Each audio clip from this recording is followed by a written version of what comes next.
Isso aí! E olha só quem está de volta das férias, o Chico Lang! Boa, Chicão! Opa, muito obrigado.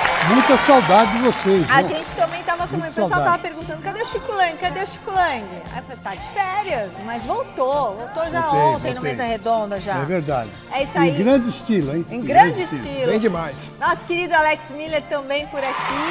E é isso aí, galera. O Gazeta Esportiva tá on. A gente começa nosso giro de repórteres com a Marina Buffon, no CT da Barra Funda. Boa tarde, Ma. Conta pra gente como é que foi o final de semana de herói do Luciano.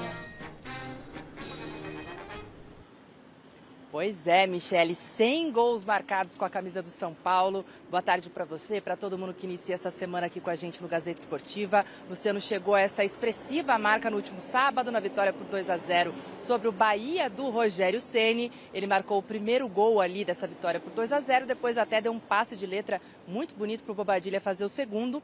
E aí, ali na zona mista após a partida, ele falou sobre essa marca que ele alcançou, mas aproveitou para desabafar um pouquinho também. Olha só. Em 95 anos de história do maior clube do mundo, para mim, entrar no top 20 de gols, né, de 20 jogadores que atingiram 100 gols, para mim é muito bom. Mostra que eu trabalho bem, mostra que mesmo quando as coisas não acontecem, eu estou aqui para ajudar. Tem torcedores que pegam muito pesado, que eu prefiro 1000 vezes que eles venham até mim e me criticam do que eles ameaçarem. Tem torcedor de São Paulo que ameaça a minha família, ameaça a minha esposa, fala das minhas filhas, fala que sabe onde eu moro, então isso já toca no lado pessoal. Então isso não é legal, porque às vezes minha esposa fica com medo, aí como é que eu vou sair para trabalhar com a minha esposa com medo, né? Tenho 2 filhas, são tudo para mim. Então acho que eu sou muito cobrado nessas coisas. O torcedor tem que entender que aqui no clube não só tem o Luciano está aqui para ajudar. Muitas das vezes eu não vou conseguir ajudar. Mas só que mesmo assim eu estou lá, eu estou à disposição, eu vou lá, eu enfrento qualquer um pelo São Paulo. Então acho que, assim, eu tenho 100 gols aqui e muita gente ainda desconfia do meu trabalho. Acho que 20 jogadores têm 100 gols com a camisa do São Paulo, então acho que o torcedor que não gosta de mim vai ter que gostar, uma hora vai ter que gostar.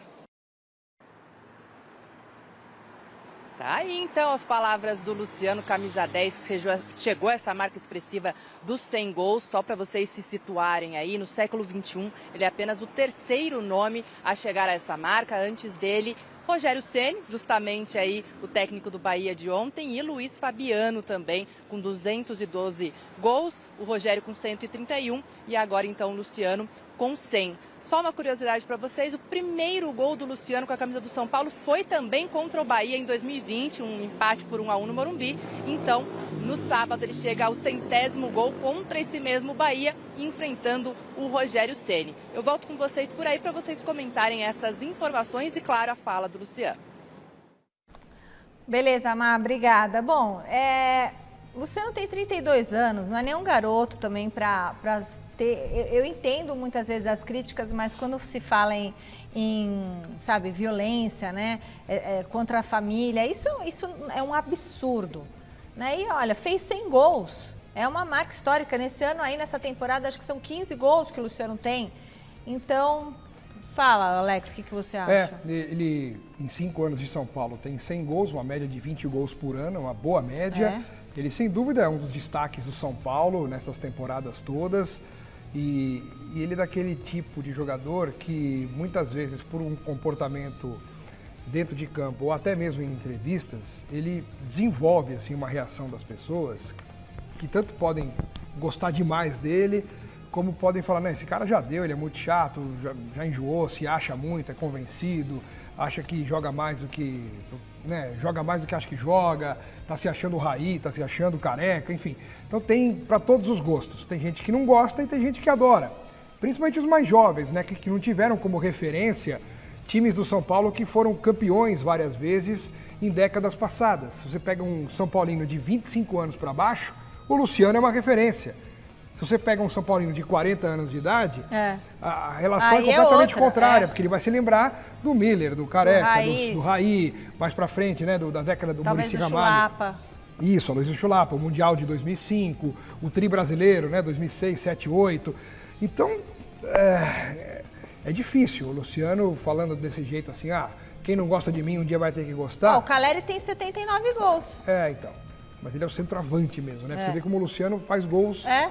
O problema é que chega em momentos decisivos, em grandes jogos, o Luciano refuga, como aconteceu contra a LDU, né? O São Paulo foi eliminado da Libertadores e o Luciano foi uma tragédia, perdendo gols incríveis e não decidindo. E aí vem contra o Bahia, no meio de um campeonato, faz o que fez, muito bem feito, e aí ele desabafa de um jeito, na minha opinião, desproporcional.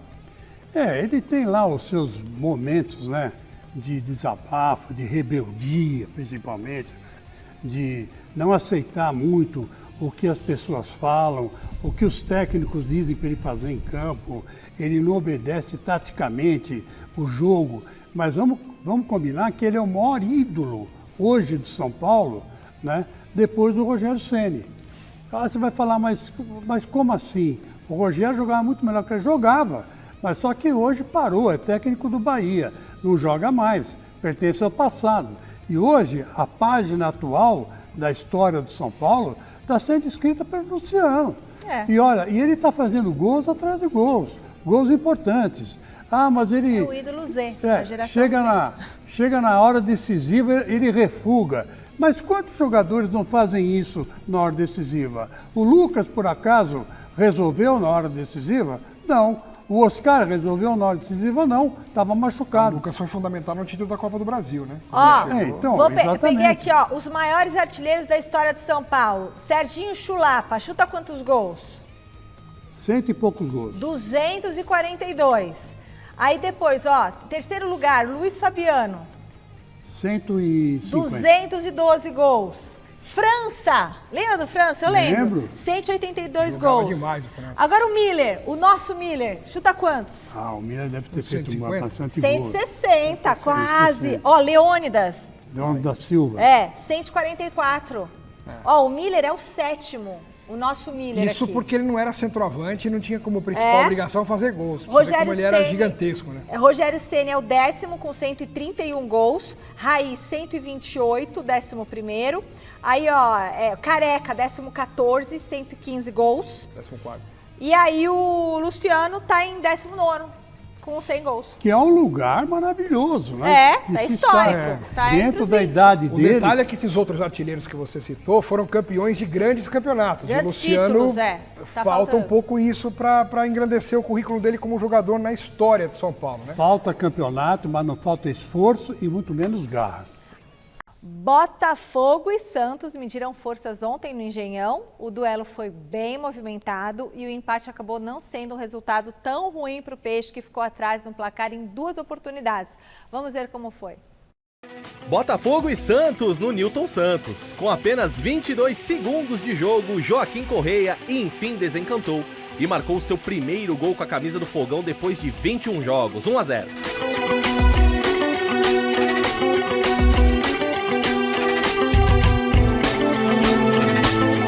Aos 25 minutos de partida, o Peixão foi buscar o empate. Souza, 1-1.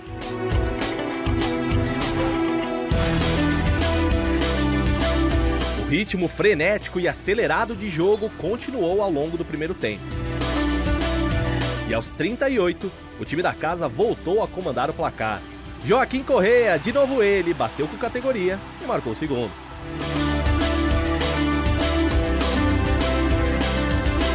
Na etapa final, o goleiro Gabriel Brazão deixou o Santos vivo na partida com 3 boas defesas. Aos 22 minutos da etapa final, Vitinho derrubou Souza dentro da área e o árbitro Rodrigo José Pereira de Lima marcou o pênalti. Na cobrança, Barreal encheu o pé e deixou tudo igual no marcador. Com isso, a equipe mandante pressionou e exigiu mais uma boa defesa de Brazão, além de acertar o travessão com Alex Telles. Mas ficou nisso. Placar final, Botafogo 2, Santos também 2. E aí, foi ruim pro Santos? Não tão Assim, ruim, né? matematicamente não é bom empatar um time que está à frente da zona do rebaixamento, é o primeiro time fora. Porém, pelas circunstâncias, pelo adversário, pelo local, visitante, ficou atrás no placar 2 vezes, foi buscar o empate, acaba sendo um empate legal, né? Mas o Santos precisa evoluir, precisa melhorar, até porque os próximos adversários são muito difíceis, né? Tem o Fortaleza em casa, que é uma briga de 6 pontos. O Fortaleza quer sair da zona e o Santos não pode entrar. Então é um duelo decisivo, um jogo de 6 pontos. E depois o Santos tem o Palmeiras no Allianz Parque, o Flamengo no Maracanã e o Palmeiras de volta na Vila Belmiro. São 3 jogos seguidos muito difíceis. Então o Santos precisa se cuidar demais para não sofrer mais um rebaixamento. E você tem tanta razão no que você está dizendo que ontem o melhor em campo foi o Brazão, o goleiro, né? Foi. O goleiro fez 3 defesas que poderiam decretar a vitória do Botafogo tranquilamente, né? Isso mostra o quê? Que é um time desequilibrado ainda, né? E com esses adversários fortes que vêm pela frente, vai ser difícil manter esse equilíbrio.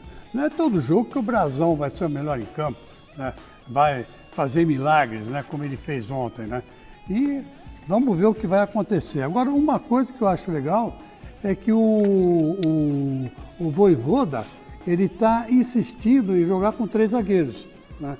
Vamos ver se a partir desse jogo com o Botafogo, que não foi um mau resultado, viu, Alex? Não, Apesar do resultado na tabela não tenha se manifestado expressivo, dentro de campo o Santos mereceu um empate e é muito difícil empatar com o Botafogo lá. Então quer dizer que vamos torcer para que o Santos recupere e comece a ganhar, né? Empatar para o Santos não é bom. É verdade. Tem mais Santos por aqui, agora ao vivo com o Thiago Salazar. Salazar, boa tarde para você, quase boa noite. A diretoria do Peixe ficou na bronca ontem, é? Pois é, Michele, muita gente na bronca. Boa tarde para você, para todo mundo que está acompanhando o Gazeta Esportiva. E isso pode até gerar um problema para o Santos no futuro. Já já eu explico. Vamos por partes. No intervalo do jogo, o executivo de futebol do Santos, Alexandre Matos, saiu falando poucas e boas sobre a arbitragem e o VAR aqui no Brasil. Vamos dar uma olhada. A reclamação foi falta, deu vantagem 4-1, nunca vi uma vantagem dessa. Falta de respeito, é toda hora. Quanto o Vitória, não deram um pênalti. O VAR no Brasil não tem nem palavra para falar o tanto que é catastrófico o VAR no Brasil. Quanto o Vitória, pênalti 4 minutos pro Santos. Eles são tão incompetentes que eles não mostram nem as câmeras. O Lautaro chutou o chão exatamente porque bateram na perna dele. Pênalti. Aí depois deram um pênalti numa falta de critério horrorosa. Porque não foi pênalti no Neymar, não foi pênalti no jogo do São Paulo. O Palmeiras não gosta de falar dos outros, só tô dando critério. Aí, um pênalti que não existe. Hoje, falta, puxou a camisa, inclusive para amarelo. Ele deu uma vantagem 4-1. Tomamos contra-ataque, tomando um gol. Tá difícil, tá muito difícil. Bom, tá aí Alexandre Matos, muito bravo, reclamando bastante sobre o segundo gol do Botafogo. O Santos partiu naquele momento para o ataque. Na opinião do Alexandre Matos, tiveram ali 2 faltas em cima de jogadores do Santos. O árbitro não marcou essas faltas. O jogo seguiu, rolou e o Botafogo conseguiu o seu gol. Só quero destacar que ele citou muito a questão do VAR nesse lance, mas é bom a gente informar o nosso telespectador que este lance não é do VAR.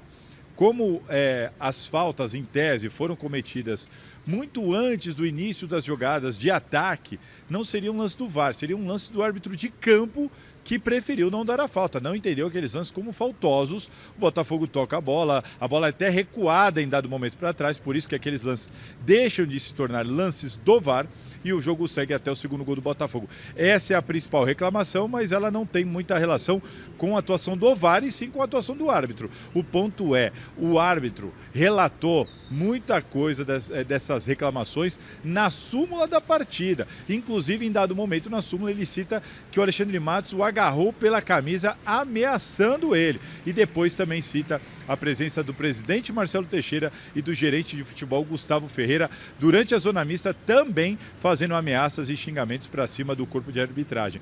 Portanto, senhores, o Santos se sente prejudicado e pode acabar sendo punido por causa do relato na súmula feito pelo árbitro do jogo de Santos e Botafogo. Vocês estão com o Alexandre Matos nessa ou não? Daqui a pouquinho eu volto que eu vou falar muito de Neymar ainda aqui no Gazeta Esportiva. Tem notícia boa aí a respeito do Neymar. Bom, vamos lá. Alex Miller, primeiro sobre o Alexandre Matos. Você achou que ele foi exagerado ou ele tem razão?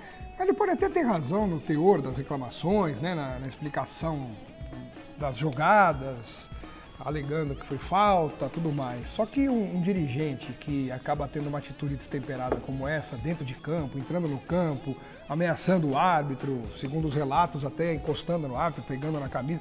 Pegou pelos colarinhos. Então, isso aí a gente não pode aprovar jamais. Por mais que ele, repito, por mais que ele possa ter razão nas reclamações dos lances, não dá o direito de um dirigente ameaçar alguém ou até agredir alguém. Acho que ele já tem uma imagem muito bem solidificada no futebol para poder fazer diferente. Ele poderia ir depois do jogo, na coletiva, falar, olha, quero fazer um pronunciamento, isso, não admito isso, não é possível isso, precisamos fazer algo, aquelas coisas todas.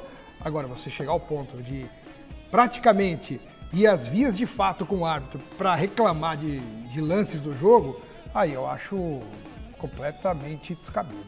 Não, sem dúvida nenhuma, ele não devia ter feito isso, né? Imagina ele ainda mais na posição que ele está. Pois é. Ele é um dos melhores diretores de futebol que tem no Brasil. Não pode sair na porrada com o árbitro por causa de um lance polêmico, né, que aconteceu dentro de campo. Agora, vamos falar a verdade, né? Que esse VAR não tem critério, não tem, né? Porque o que é falta no jogo do Santos não é falta no jogo do Palmeiras. O que é falta no jogo do Corinthians não é falta no jogo de São Paulo. Quer dizer, e são lances muito parecidos. E a arbitragem nossa não tem um padrão. Ela não segue uma cartilha de procedimento. Você diz assim. É super incoerente. Então, quer dizer, nisso ele está certo em reclamar, porque o VAR é uma lástima. Olha, o troféu Mesa Redonda está chegando e a votação continua a todo vapor. Vamos ver quem o povo quer como ganhador da premiação. O Neneca, Hugo Neneca, porque fechou o gol para o Corinthians esse ano. Então acho que ele merece o troféu Mesa Redonda. Hugo Souza, Neneca. Legal, e eu quero perguntar para o Chico Lang. Chico, você já votou? Já votei. Então me conta, quem que você votou para goleiro? Ah, só para goleiro? Só goleiro. Eu tenho mais nomes aqui. Não, eu se sei, você mas quiser. primeiro goleiro, depois eu vou perguntar para você atacante. Tá bom. Hugo Souza. Hugo Souza que do surpresa. Corinthians. Hugo Souza do Corinthians. Não imaginava que o seu voto Para mim é o seria melhor Hugo goleiro que Souza. tem no Brasil. Mesmo depois da atuação contra o Japão? Aquilo lá foi uma fatalidade, não foi só ele que jogou mal. O time inteiro jogou mal, né? Foi uma vergonha essa derrota para o Japão. Só tô pondo Mas não fogo no dependeu parquinho. dele, não dependeu da falha dele a derrota. Legal, daqui a pouco eu vou perguntar para o Chico Lang o atacante, mas você que está em casa, vote troféumesarredonda.com.br. Combinado? A gente está aguardando a sua votação. O Gazeta Esportiva continua já com o empate do Palmeiras, a reunião do Conselho do Corinthians e a situação do Neymar no Santos. Tem novidade, mas antes, dicas. Agora vai ser com o repórter José Paes, no Parque São Jorge. Boa noite, Zé. O que você traz pra gente do Corinthians, do Chico Lang?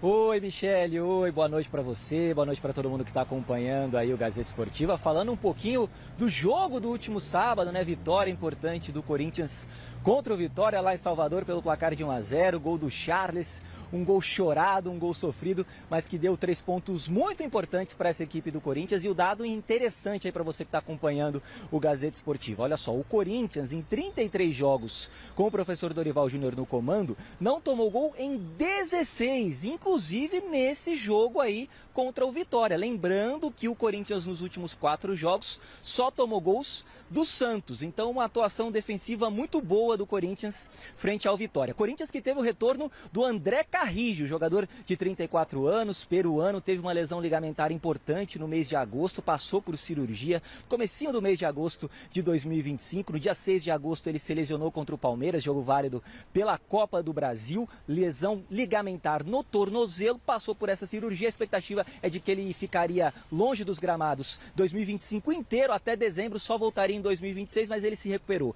muito bem, foi titular nesse jogo contra o Vitória. E agora a gente vai escutar o Dorival Júnior falando exatamente sobre esse retorno do André Carrillo ao time titular, ao time do Corinthians. Pode rodar.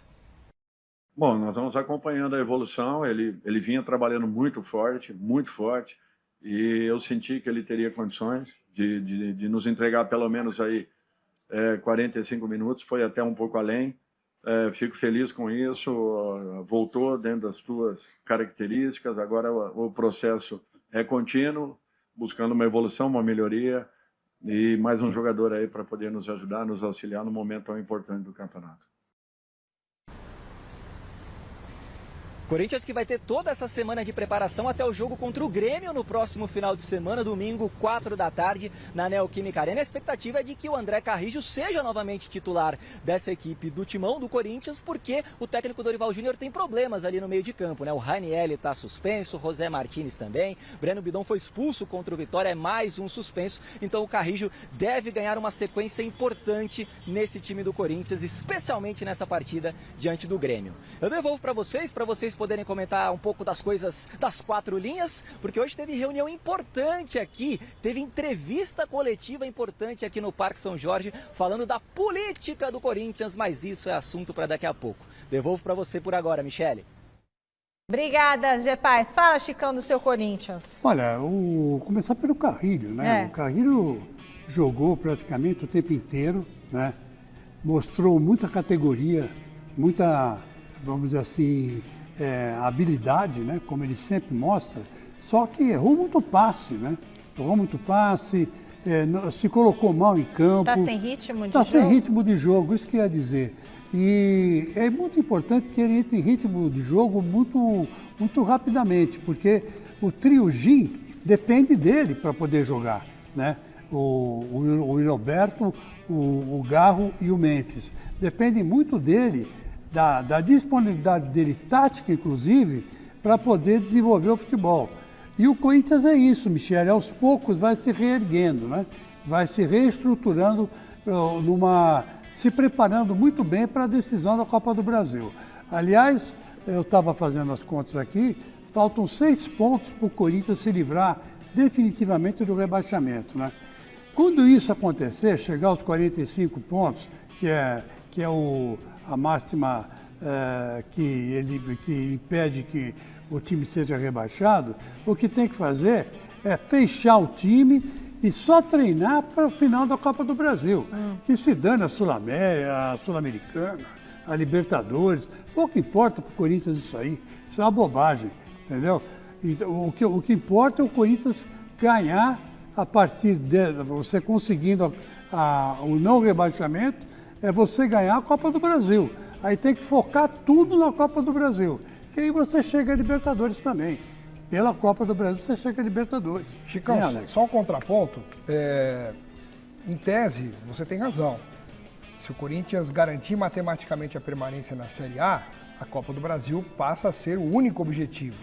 Eu só fico na dúvida, em se tratando de um time de massa, como é do Corinthians, com uma torcida atuante, presente, exigente, você largar o Campeonato Brasileiro simplesmente para treinar o time para a Copa do Brasil, pode fazer com que, por exemplo, uma sequência de derrotas, já que o Corinthians, em tese, estaria largando o Campeonato Brasileiro, crie uma pressão dentro do grupo. Já pensou? Não vai mais cair, mas começa a perder uma, outra, 4 derrotas seguidas. O torcedor começa a ficar cabreiro. Poxa, tá perdendo todas? Como é que vai chegar assim para pegar o Cruzeiro na Copa do Brasil? Não, tudo bem. Então, ficar com o foco na Copa do Brasil, mas também não é largar o Campeonato Brasileiro como se não existisse. Ele tem que continuar jogando, se empenhando para ganhar os jogos e não simplesmente abandonar como se fosse disputar só um monte de amistosos.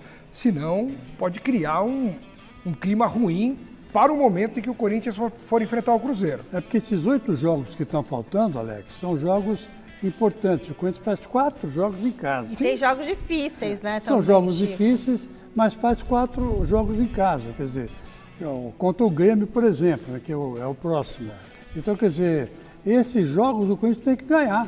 Ô Chico, mas por exemplo, em algum momento o Dorival Júnior vai ter que começar a preparar esse time, ou treinar esse time, pensando na Copa do Brasil, porque ele não vai poder, pensando nos jogos, né, nas finais, porque ele não vai poder deixar um campeonato para disputar o outro.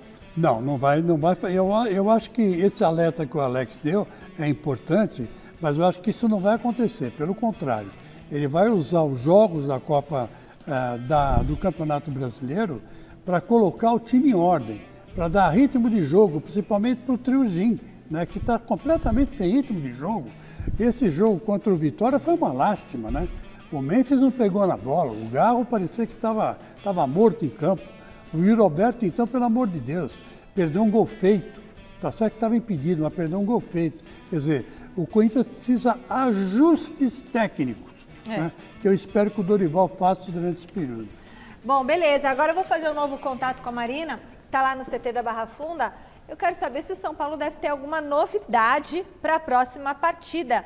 E aí, Mar, vem novidade por aí? Sim, Michele, São Paulo deve ter sim o retorno do Rafael Tolói. Na verdade, ele já era esperado nesse jogo do último sábado contra o Bahia. Afinal, ele tinha participado ali de uma parte do treino, apesar de treinar separados junto com o Caleri. Ele tinha participado ali nesse momento de transição, estava curando ali uma lesão muscular no posterior da coxa. Ele já era esperado no sábado, mas no domingo, quando a equipe se reapresentou aqui no CT da Barra Funda depois dessa vitória, de fato ele concluiu toda a preparação. Toda a transição física e já treinou normalmente com os companheiros, inclusive aqueles que jogaram mais minutos, fizeram regenerativo, tanto é que 15 meninos da base de Cotia vieram aqui para treinar sob comando do técnico Hernan Crespo, e Rafael Tolói treinou normalmente ali junto com todos eles, então deve sim ser novidade para o próximo compromisso que vai acontecer no domingo contra o Vasco. Vocês estavam comentando ali, né, o Vasco que passou o São Paulo na tabela, o São Paulo é o 9º colocado, o Vasco 8º. É uma briga direta aí por essa posição, por esse meio da primeira parte da tabela do Campeonato Brasileiro, jogo importantíssimo que vai acontecer lá em São Januário. Rafael Tolói, então, deve estar de volta, assim como o Ferrarese, que cumpriu suspensão contra o Bahia, também estará de volta, mas, por outro lado, Luciano, que marcou 100 gols, e também o lateral direito Mike estão suspensos pelo 3º cartão amarelo, estão de fora dessa partida. Então, o técnico Hernan Crespo vai ter 4 treinos, tá? O São Paulo folgou hoje, folga amanhã, volta a treinar na quarta-feira até sábado, fecha essa preparação para esse jogo contra o Cruz Maltino lá em São Januário. Michele. E agora o São Paulo, Chicão e Alex Miller, enfrenta agora o Cruz Maltino no final de semana. Está preparado? Pode ter aí os retornos dos jogadores?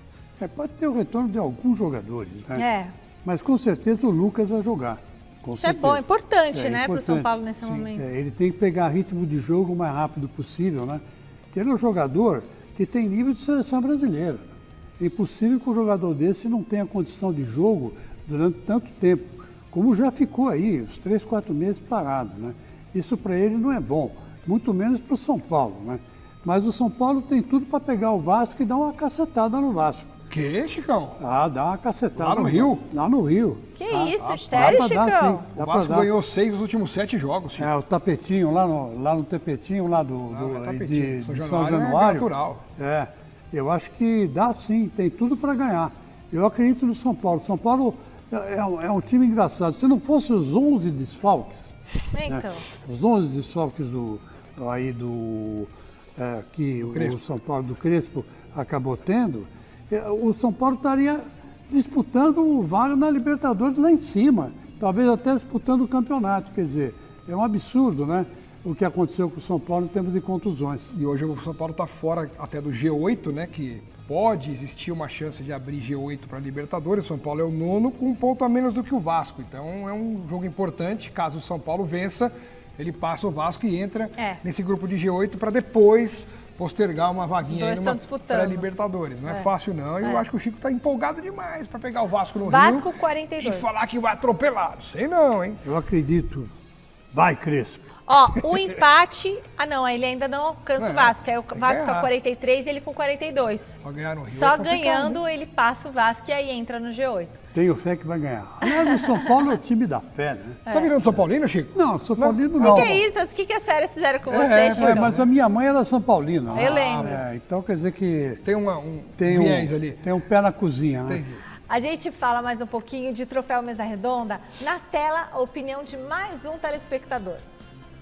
Como jogador, o De Arrascaeta, e como técnico, o Felipe Luiz do Flamengo. Porque eles vêm desempenhando um bom papel e o time do Flamengo é o time a ser batido na América do Sul. Muita gente votando no Arrascaeta aqui. Chicão, pra você, atacante.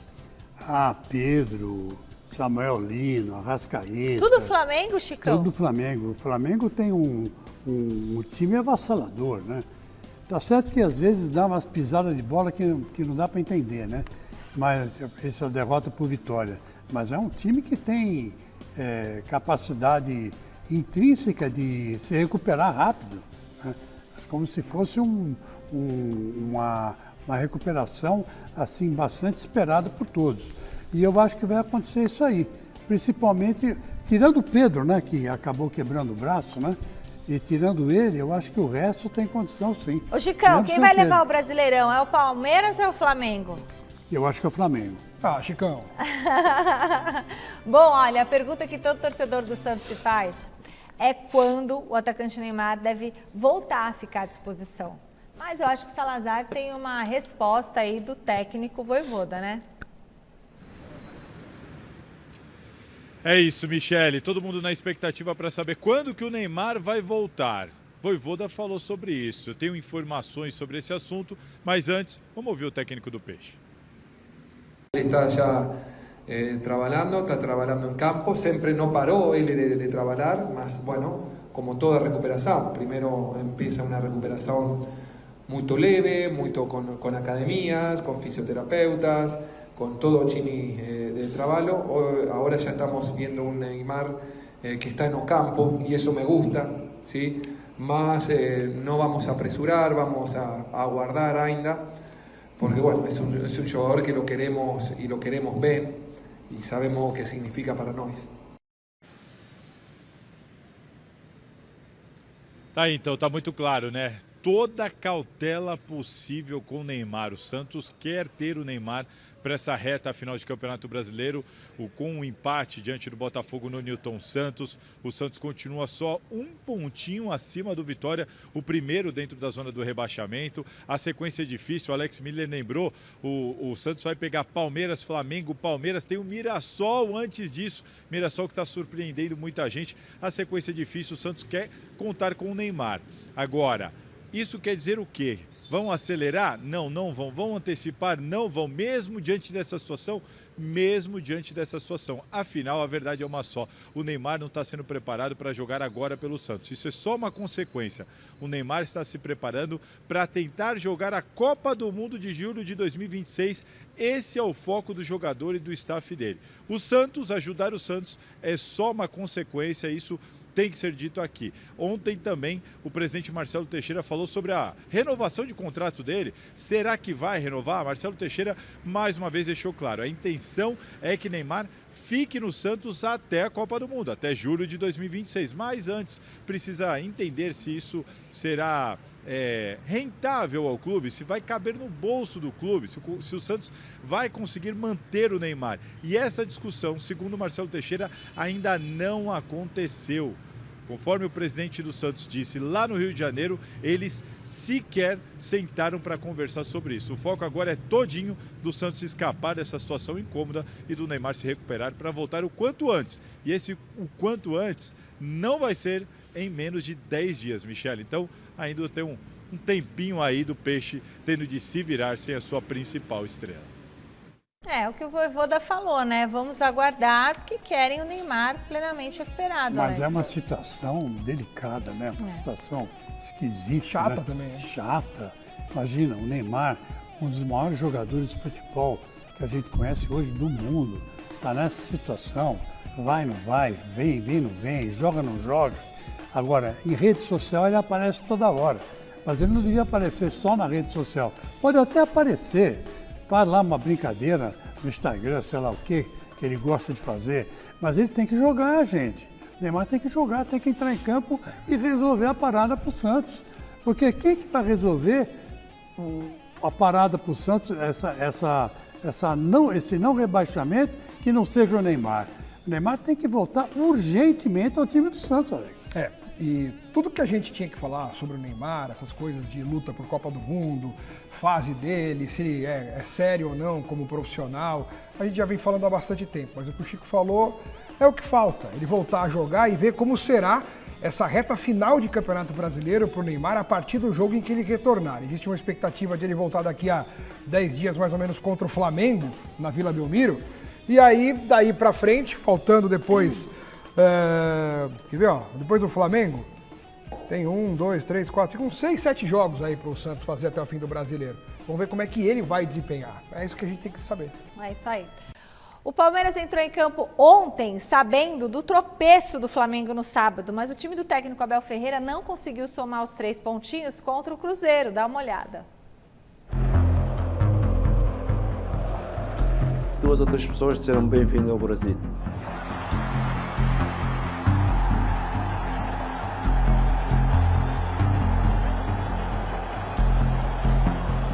Não cria narrativas hipócritas de que o Palmeiras é a equipa beneficiada. Eu acho que melhor acabar por aqui, está bem? Obrigado, pessoal.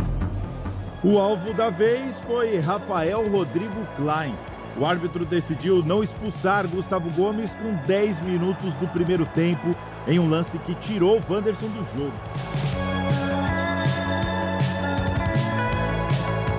Mas na etapa final, Klein mostrou o segundo amarelo e, consequentemente, o cartão vermelho para Fabrício Bruno em lance com Alan. Decisões que geraram desabafos e reflexões não apenas sobre Klein, e sim sobre a crise da arbitragem no futebol brasileiro. Toda hora um time reclama, não sei até que ponto a gente está certo nisso, até que ponto a arbitragem está certa.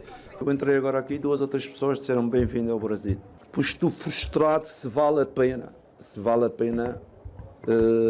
continuar quando na realidade não somos nós que controlamos os jogos.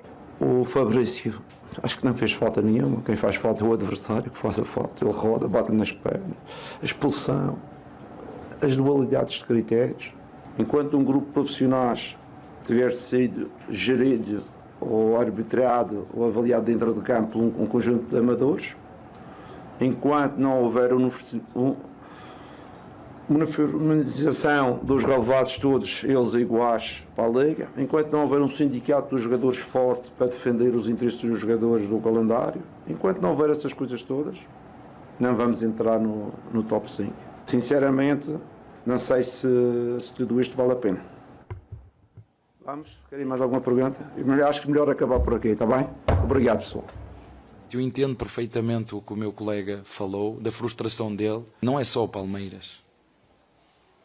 Todas as equipas são beneficiadas e prejudicadas. E quando se cria uma narrativa hipócrita em cima só do Palmeiras, fica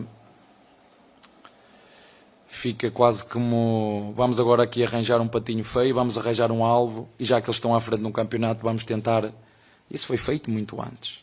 Não cria narrativas hipócritas de que o Palmeiras é a equipa beneficiada. O Palmeiras já foi beneficiado e o Palmeiras já foi prejudicado. O Flamengo já foi beneficiado e já foi prejudicado. O Grêmio, o Cruzeiro, todas as equipas, todas. Bom, em meio a tantas reclamações, sobrou dizer que Carlos Miguel, na terceira apresentação dele no lugar de Everton, foi o grande responsável pelo placar de 0-0. Principalmente com essa defesa já no acréscimo do tempo. Aos palmeirenses, sobrou a lamentação pelo gol anulado de Sousa, que tirou a bola da mão de Cássio e por isso fez falta. Aliás, sobrou para Cássio uma garrafada perto do fim da partida. Lance que paralisou o jogo e pode gerar problemas aos donos da casa. Esse foi o terceiro jogo seguido do Palmeiras sem nenhuma vitória. O time é líder do Campeonato Brasileiro, mas contra equipes do G6 tem enfrentado problemas. Afinal, conseguiu só uma vitória, além de 3 empates e 5 derrotas. De qualquer maneira, o pensamento agora está na partida de quinta-feira contra a LDU pela semifinal da Copa Libertadores da América. E nesse caso, para conseguir reverter a vantagem dos equatorianos de 3 gols, são justamente os números que animam esse time do Verdão. Acho que nos últimos 7, não sei quantos jogos em casa a gente fez pelo menos 3 gols. Então é a gente se apegar nisso, que a gente tem capacidade para fazer 3 gols. 90 minutos é muito tempo, quinta-feira. Preparem-se para uma noite mágica e convoco os nossos torcedores para, do primeiro ao último segundo, já há muito tempo que eu não vos peço nada, mas que não parem de cantar e que não parem de puxar pela nossa equipa. Nós somos a equipa da virada, nós somos a equipa do amor e mais do que nunca precisamos da vossa ajuda, porque eu acredito e tenho fé que algo mágico vai acontecer quinta-feira. Não me perguntem como nem quando, mas é isso que eu acredito. E nessa, Abel Ferreira não está sozinho.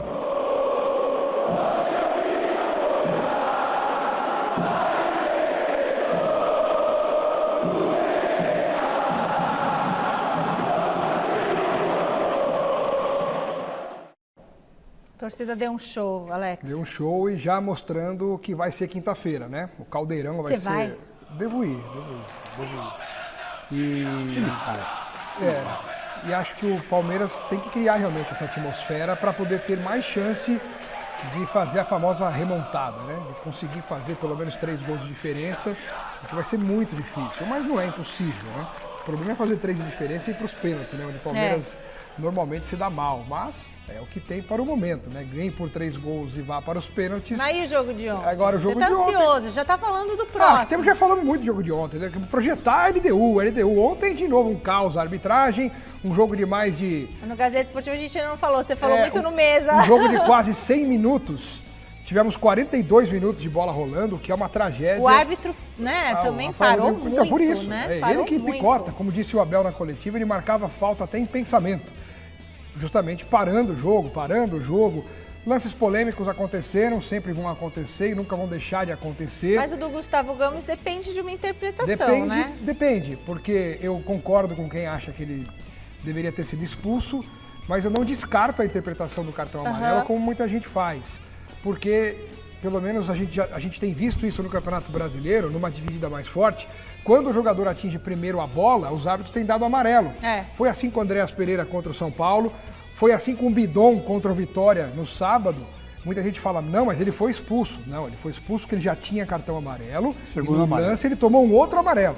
E aí foi o segundo, por isso foi expulso. Ele não recebeu o vermelho direto. E ontem também. Então são 3 lances semelhantes em que a arbitragem adotou o mesmo critério. A gente cobra tanto a padronização da arbitragem que quando a gente vê um critério sendo seguido, a gente tem que pelo menos admitir a possibilidade de analisar dessa forma, por mais que o Gustavo Gomes tenha realmente entrado de uma maneira atabalhoada, com uma força excessiva e justificado o cartão vermelho para quem entende que ele devesse ser expulso. O gol foi bem anulado, foi falta no Cássio, o pênalti que o Palmeiras reclama também não foi, porque o braço do Villalba estava de apoio no chão, então não é pênalti. E a expulsão do Fabrício Bruno corretíssima. O Alan já estava indo em direção ao gol, em velocidade. Fabrício Bruno atravessou o caminho dele, tocou nele, falta para amarelo, já tinha amarelo. E a matemática do futebol é impiedosa. Amarelo mais amarelo é igual a vermelho. É isso aí. Chicão, ó, tem que falar que é a melhor pontuação do Palmeiras, 62 pontos, melhor pontuação na era dos pontos corridos, hein? Mais até do que nos anos em que foi campeão. Em todos os anos que foi campeão, é a melhor pontuação do Palmeiras. Pontuação histórica do Palmeiras. Tem um tal Flamengo que não tá deixando, né? Nossa, e vai fazer mais, eles vão ainda mais, né, Chicão? Mas o Campeonato Brasileiro vai ter que dar um tempo aí, né? Porque o Flamengo e o Palmeiras estão interessadíssimos na Libertadores, né? Essa semana tem que respirar Libertadores de manhã, à tarde e à noite, né?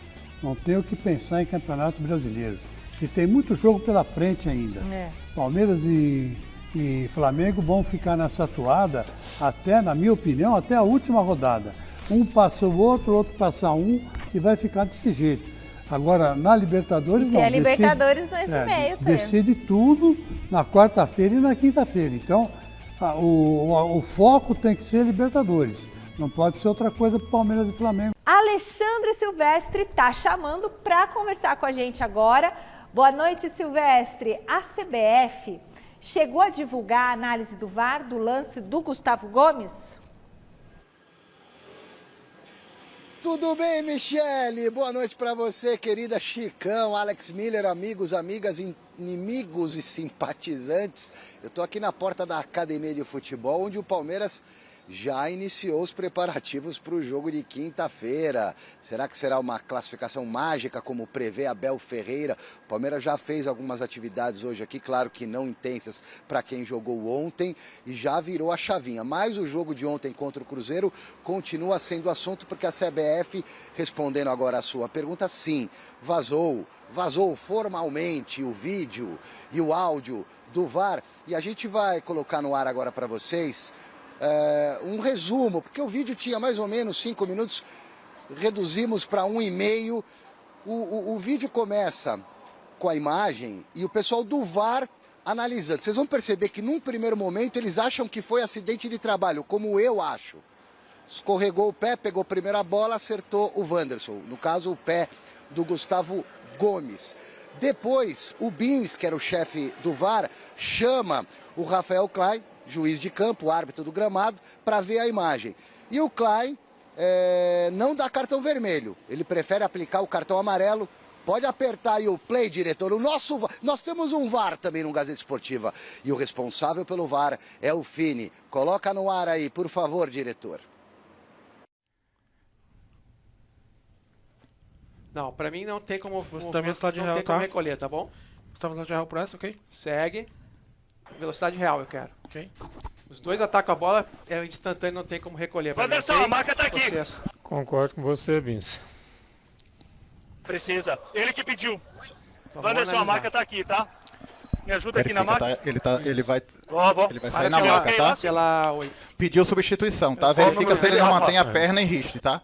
Isso. Vê se ele não mantém a perna em riste. Sai na marca aqui, por gentileza. Eu pedi a marca, ele me pediu, essa tá? é a boa. Obrigado. Eu tô analisando, tá, Klein, essa entrada. Eu tô Klein, checando o possível vermelho, tá? Ok, por favor. Ele mantém a perna. Vamos ver se ele mantém a perna. Eu quero ele mantém a perna. Lateral, eu quero pelo 1-2. Aqui é eu acho que ele toca a bola, ele poderia evitar esse contato. Ele mantém a perna estendida. Essa é a análise que a gente tem que fazer. O ponto de contato é suficiente, tem intensidade. Ele mesmo falou que abriu a coxa. A intensidade é alta. Klein, escuta. Ouço. Eu recomendo revisão para possível cartão vermelho, ok? No nosso entendimento, o Gustavo Gomes tira a bola e ele não recolhe a perna e continua no movimento e atinge a canela do jogador adversário com uma intensidade alta, tá bom? Eu quero que tu analise. Eu vou voltar com cartão amarelo, ok? Porque esse jogador chuta a bola e não tem tempo para tirar esse pé, ok? Ok. Tiro livre direto e cartão amarelo. Fato, a entrada do Gustavo Gomes foi forte. Fato, a entrada do Gustavo Gomes foi na bola. Fato, a sequência do movimento acaba acertando a perna do Wanderson. Fato, futebol é interpretativo. É com vocês. Obrigada, Silvestre. Fala, Alex. Eu falei desse lance já no meu comentário anterior, né? Não sabia que a gente... Quer dizer, eu sabia, mas a gente teve agora as imagens do VAR e foi muito claro que o Klein, né, o árbitro do jogo, interpretou quando ele foi lá na imagem. Embora a cabine tenha tentado induzi-lo a trocar a sua decisão de campo, ele manteve, achando que o Gomes não teve tempo de recolher a perna pela velocidade do lance. Ele entrou, chutou a bola e na hora que ele chuta a bola, a perna dele automaticamente continua, porque não tem como parar, e atinge o adversário. Só esclarecer que muita gente está falando que essa entrada fez com que o Wanderson fosse substituído, como se o Gomes tivesse machucado o Wanderson pela entrada. Na verdade, foi uma coincidência, porque ele teve uma lesão muscular na outra coxa, na coxa esquerda, e a pancada foi na canela direita. Então o Wanderson, no movimento da jogada, acabou tendo uma lesão muscular. Então não é que a pancada do Gomes na perna do Wanderson quebrou o Wanderson para ele sair. Então, como eu disse, a interpretação é livre, A maioria esmagadora acha que ele deveria ter sido expulso e não discordo, apenas abro a possibilidade de interpretar, como o árbitro interpretou, que o amarelo também é possível. Aí que tá, né? Mas veja bem, com toda a precisão do mundo, ele toca na bola, isso é verdade. O Gomes pega a bola, mas na sequência ele dá uma rasteira no adversário, ele dá uma entrada no adversário que tinha que ser punida com cartão vermelho. Na minha opinião, não precisa nem consultar o VAR. Forte, né? Nem precisa consultar o VAR, foi muito forte, foi imprudente, foi desproporcional. Então, quer dizer, deveria sim ter levado um cartão vermelho. Mas, enfim, a arbitragem nossa é muito confusa, né? Eu acho que assim, a gente não pode dizer que foi um erro do árbitro. Não pode, porque tem uma interpretação aí. Poderia ser expulso. Problemas no deslocamento da torcida do Flamengo até a Argentina para o jogo contra o Racing pela Copa Libertadores. Um ônibus com integrantes de 2 torcidas organizadas do Rubro Negro capotou esta tarde na rodovia Presidente Dutra, na altura da cidade de Barra Mansa. De acordo com a Polícia Rodoviária Federal, 16 pessoas ficaram feridas, 2 delas em estado grave. As vítimas foram encaminhadas para a Santa Casa de Barra Mansa. Nenhuma morte foi notificada até o momento. Puxa vida, hein? Que chato. Complicado, né? E também acho que estava chovendo, estava garoando, né, na chovendo. estrada. Essa semana vai chover, tem que tomar muito cuidado e a gente fica na torcida para que todos recuperem muito bem. E é isso, sempre ter muito cuidado na estrada, principalmente com chuva. O cara sai de casa para ir ver um jogo de Libertadores no outro país, toda aquela euforia de poder curtir uma classificação, de repente passa por uma situação dessa. É fatalidade. Fatalidade, né? O José Paes está de volta para falar mais um pouquinho do Corinthians. Agora sim, Zé, explica pra gente qual foi o assunto dessa reunião de hoje.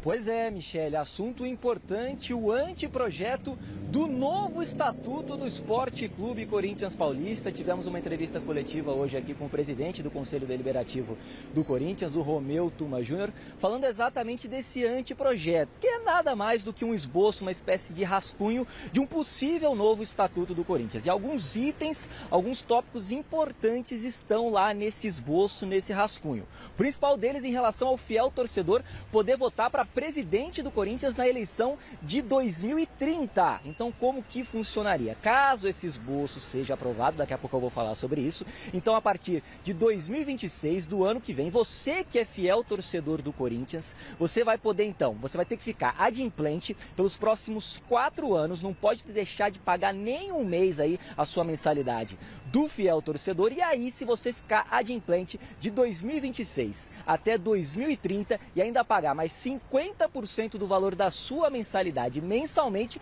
você vai poder votar para presidente do Esporte Clube Corinthians Paulista na eleição de 2030. Nesse mesmo esboço aí, alguns outros tópicos interessantes. Corinthians querendo ampliar o mandato do presidente e também dos conselheiros eleitos, que hoje esse mandato é de 3 anos, mas nesse novo estatuto aí seria de 4 anos. Também nesse novo estatuto está contemplada a SAF. No Estatuto Oficial do Corinthians não tem nada sobre Sociedade Anônima do Futebol, mas nesse novo sim. E como que ela funcionaria? O clube social ficaria com 51% das ações do Corinthians, das ações do futebol, e um possível comprador com 49%. É nesses moldes que o Corinthians está trabalhando. Vamos conferir a palavra aí então do Romeu Tuma Júnior exatamente sobre esse assunto, sobre uma possível SAF no Corinthians. Pode rodar.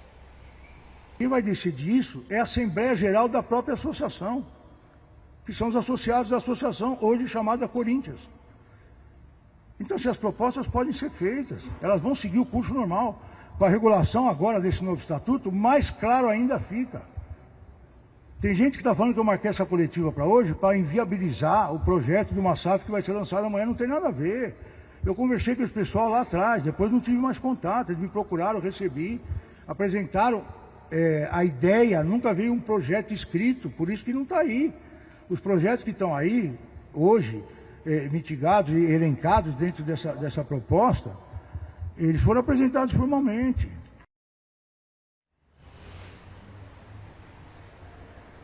Tá aí a palavra do Romeu Tuma Júnior aqui no Gazeta Esportiva. E para esse anteprojeto, para esse esboço virar de fato o novo Estatuto do Corinthians, o que precisa acontecer?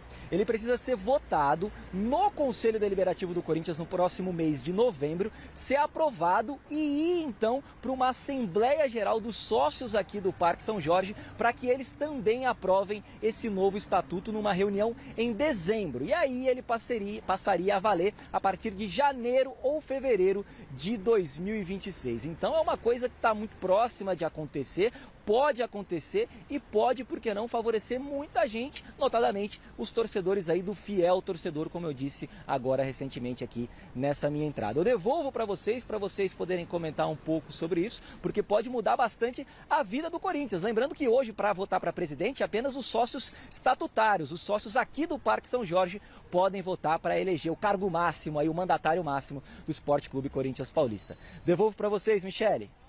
Valeu, Zé. E aí, Chico, isso é bom, isso é ruim? Olha, o que me chama a atenção nesse projeto é que existe uma coisa bastante interessante. A primeira vez na história está se pensando em separar o clube social do futebol. Né? Porque o clube social dá prejuízo, o futebol não dá. É gozado isso, né? O futebol tem uma arrecadação que passa de 1 bilhão por ano. Agora, o clube social não, o clube social dá despesa e tem que se tirar dinheiro do futebol para cobrir a despesa do clube social. Mas da onde vem o estádio? Essa despesa, está devendo o estádio, não é o social? Não, está devendo o estádio, mas não dá para pagar, tem que pagar por prestação, porque esse 1 bilhão que entra é para outros gastos também. Né? Entendi. A manutenção do estádio, por exemplo, é um absurdo. É muito cara, ninguém fala disso, né? Mas Mas as maiores dívidas do Corinthians são por causa do futebol, não são, São por causa do futebol, sim, mas o quadro associativo... É pequeno. É pequeno, entendeu? É pequeno e tem um privilégio enorme, quer dizer, é isso que precisa acabar. Bom, a gente vai fechar o nosso giro de repórteres com o Silvestre lá na Academia de Futebol. Tá contigo, Silver. Legal, Michel, mas daqui a pouco eu volto no Jornal da Gazeta para falar do Palmeiras, tá bom? Agora vamos de Abel Ferreira, que ontem, após o empate com o Cruzeiro, já projetou o próximo jogo e já mandou o recado para o juiz, para o árbitro, que será o Vilmar Roldan, colombiano, vai apitar Palmeiras e LDU quinta-feira à noite no Allianz Parque, vale vaga na final da Libertadores da América. O Abel Ferreira quer uma arbitragem limpa, mas que não fique caçando faltinhas lá e cá. Vamos ouvir o português?